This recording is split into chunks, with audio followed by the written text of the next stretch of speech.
Good evening, everybody, and welcome to another edition of Booking with Dolores. Today we're going to do something a tiny bit different.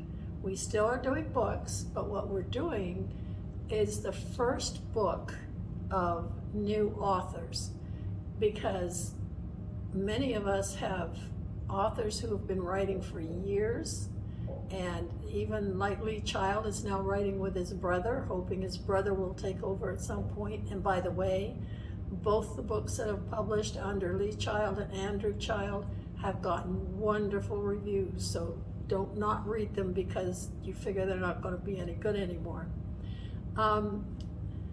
What I have done is I've not been able to read these books because they came in just in the past month. So I have printed out a review of the book, and also will give you a list of awards that these authors are up for. So the first one we have is The Missing American, and it's by Quay Quarty. And this book is 2021 Edgar nominee, which is a mystery award that is given to books, and it's about a private investigator, Emmy Dijon. First missing persons case will lead her to the darkest depths of the email scams and fetish priests in Ghana, the world's internet capital. So the case of the missing American man will drag both Emma and Derek into a world of Sakawa scams, and I don't know if I'm pronouncing that correctly, fetish priests, and those willing to keep things secret through death. So I'm sure that a murder breaks out. So this is highly recommended as one of the best books of 2021 so far. The next one is The Distant Dead. And this one is up for an Edgar Award as the best novel, an International Thriller Writers Book Award for the best novel, and Book Page Best Book of the Year. And I'm sure a lot of you read the Book Page, which we get here at the library, and they're usually on the table or on the desk, and you can pick one up and take it home. No fee on that, it's just a freebie. And this is The Distant Dead by Heather Young. Again, it's her first adult novel. She's written for YA, I believe. And this one, a body burns in the high desert hills. A boy walks into a fire station, pale with the shock of a grisly discovery. A middle school teacher worries when her colleague is late for work. By day's end, when the body is identified as local math teacher Adam Merkel, a small Nevada town will be rocked to its core by a brutal and calculated murder.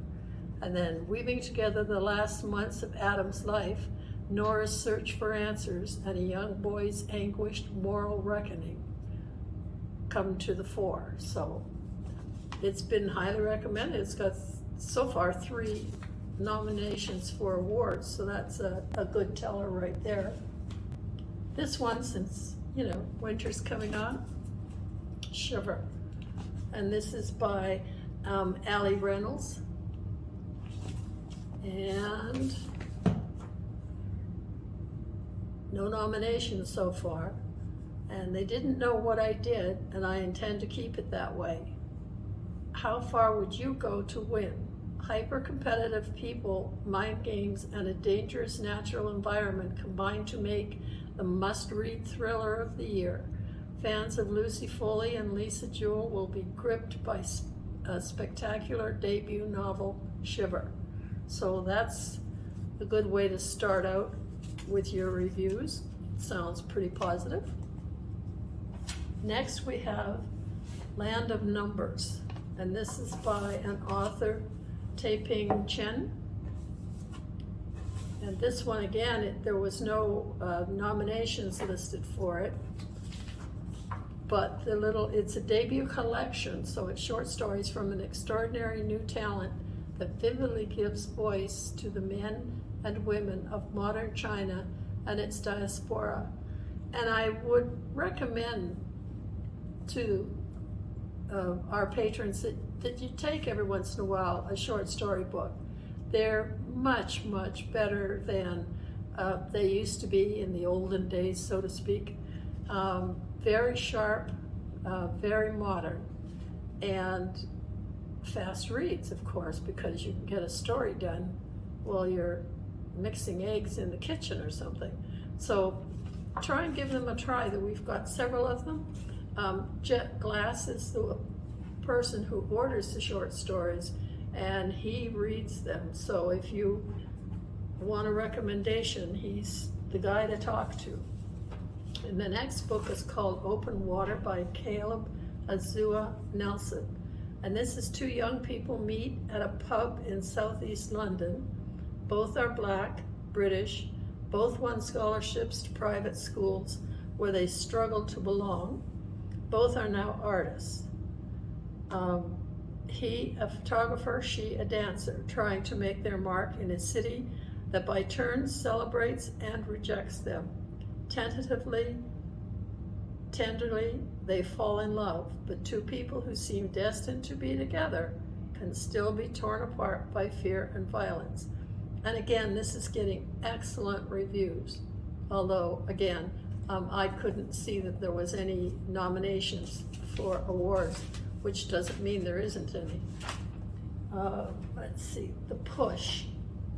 This is by Ashley Audrain, and it is Good Morning America's book recommendation. And this one is a tense page-turning psychological drama about the making and breaking of a family and a woman whose experience of motherhood is nothing at all like what she hoped for and everything she feared. So The Push is a tour de force you will read in a sitting, an utterly immersive novel that will challenge everything you think you know about motherhood, about what we owe our children, and what it feels like when women are not believed. So, highly recommended again.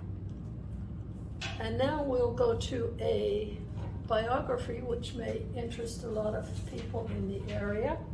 This is a biography of Diane Crump, who was a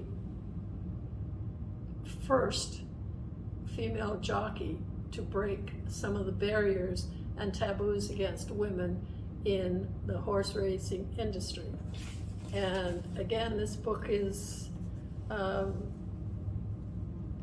says here in this review, in 1968, a few women mockingly labeled jockettes by a skeptical press had begun demanding the right to apply for jockey licenses, citing the Civil Rights Act of 1964, which banned discrimination in hiring based on race, religion, sex, or national origin. So if some of you have some younger teenagers out there who think it was easy, this may be a book for them to read.